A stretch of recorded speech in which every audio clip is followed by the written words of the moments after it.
Green army charitable trust 365 દિવસ જો બારિશ ચાલુ છે અને અમારા આજે 15 વૃક્ષ વાવ્યા 31/8/2025 બોમ્બે માર્કેટ રોડ આ રોડ આખો કમ્પ્લીટ કરવાનો છે અને અહીંયા બહુ મસ્ત વૃક્ષ થાય એટલે વરસાદ હોય તો અમારા સૈનિકો રોજે હાજર હોય 365 દિવસ જો રાજુભાઈ કિશોરભાઈ વિપુલભાઈ સુરેશભાઈ આ બધા ભાઈઓ રોજ હાજર હોય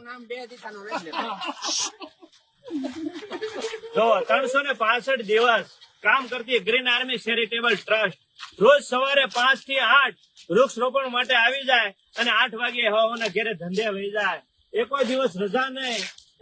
કાયમિક રોજે આવી જાય છે અને એક સુરતને ગ્રીન બનાવવા માટે આ પ્રયત્ન ગ્રીન આર્મી કરે છે અને લોકોનો સહયોગથી આ કામ રોજને માટે થાય છે.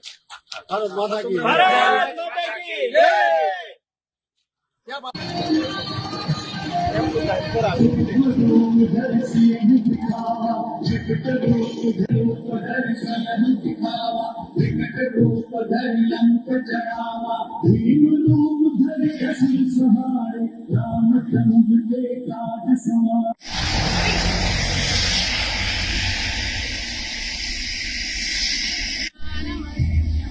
વૃક્ષરાજા